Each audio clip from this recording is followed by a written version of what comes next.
Well, I've been back at it for a while. I haven't taken much video, but I'm actually just kind of doing the preliminary body work and stuff to the cab. I have, everything taken apart, the hood, the chassis, and the nose is over here, and radiator shell. And anyway, also over here, the box is here.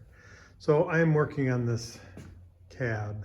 I'm working on the cab / doors, fine-tuning some gappage on the doors.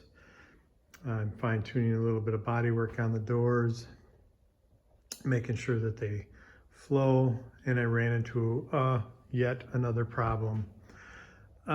This time, the door will come in and shut, and as you can see, the gap is like really nice here, and actually it's really nice all the way around. But what I notice is when I go to shut the door, I don't have the latch in it. I go to shut the door and there's a restriction right here. Something's hitting. So I took a paper shop towel and stuck it in the jamb here, and I pushed it shut, and then I took it and I went all the way around, sliding it all the way around until it stopped, and it stopped right up here. The problem I have is this part of the door is hitting this part of the frame. So I had a little bit of fill in here, not much, just enough to kind of straighten it out, but I ground it all out just to make sure that that was not my problem. Well, my problem actually is this. The door. I put this frame in. I decided to put the frame in, and that's roughly how the frame goes in, and you can see the gap right there. All this gap. This piece here is too high out. That's got to come down and get hidden inside this curve just a little bit. There's a little notch right here that maybe it's right in here that can barely be seen, and you can see it right there. And that's for the screw, wherever the screw's right here.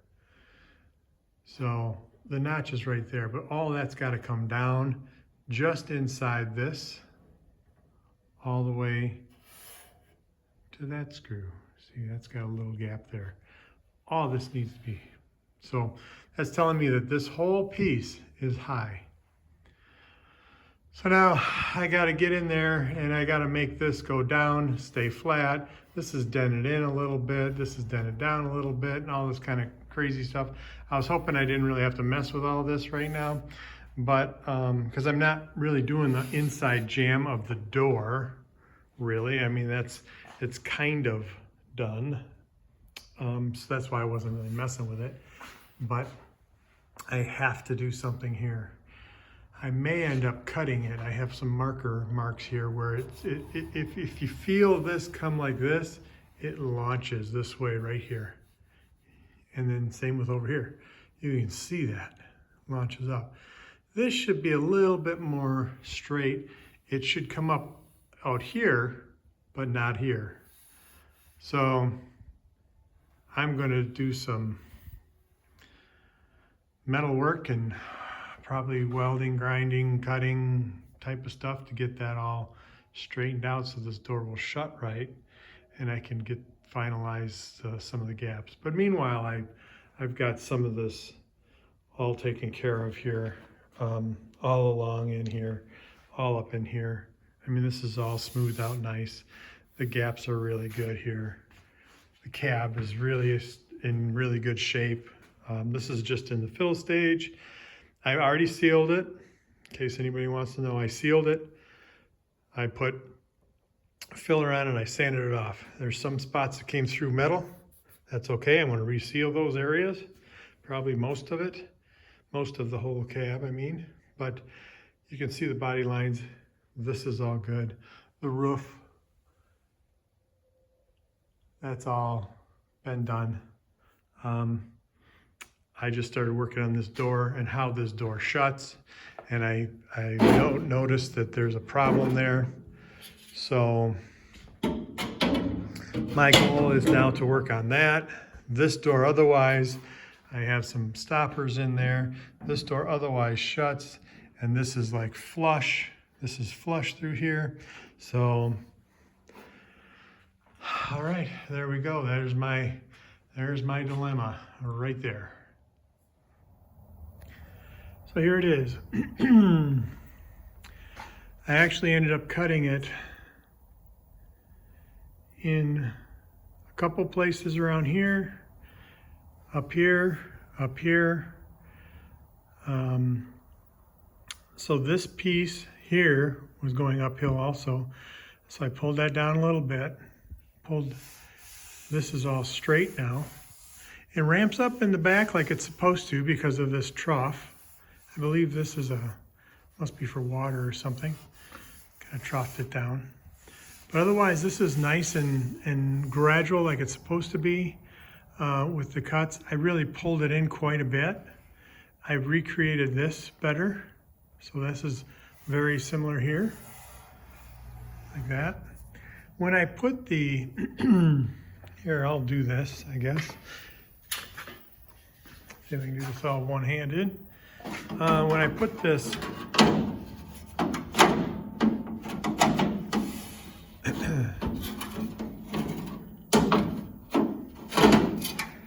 maybe I can't do it one-handed. Anyway, there we go. So there it is.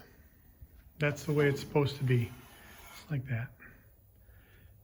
You just kind of see this screw. That's where the screw goes.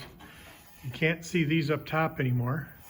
It's also more flush this way because it was all bent in before. So now this actually fits right. Okay, so I did that, and I then refilled just a real small skim over this because this was Ripley, because this is the original piece, but I really stripped it down because I wasn't sure where it was rubbing and how it was rubbing. So then if I take this back off, I will show the way the door shuts. I don't have the latch in it yet, but you can see how this there's no resistance. It just goes right to it like that. And I'm hitting my bumpers that I have in there. The bumpers are made to hold this out kind of stiff. So when I sand this, it's straight and stays that way. So these aren't the bumpers that I'll be using, or the door seals. But anyway, so that's it right there. I'm going to put the latch in, and I'm going to continue on this process. And what I have to do is work this gap here.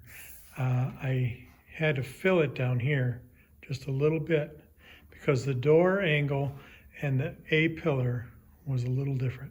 So that's what I'm going to continue on. And here is how the door fits so far. Now it's pretty close. See that gap? Gap is good. The gap is good on the bottom. You can't really see very well, but the gap coming up all the way up here is good. This gap good. I finished it off through here, as I pointed out, all the way around, even up here. All good. It's hard to see some of this with the multiple colors, but this is going to be good to go for any sealer on any bare spots, and then a primer filler on this whole side, obviously the back and the roof also. I am now working on the passenger side to get the same thing. These jams are done enough for now. I just had a couple little low spots here that I'm going to be just sanding out, just so I have it. But other than that, I did the A-pillar all up. It transitions down a little bit into this gutter. So the gutter kind of comes like this and just lets it run down. It just kind of transitions there. The transition from the roof to the A-pillar is good. This is usually a a bad spot on some of these. On most, this is where they join a lot of times, so it's bad on a lot of cars. I have this done, this all done. And now, when I say done, I mean done for now, because I'm not ready for any type of final paint or anything like that. But it will be going into primer filler. This whole thing will be going in primer filler.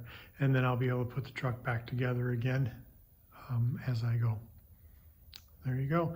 I'm going to end the video here. The passenger side was a lot easier than this side. So there you go.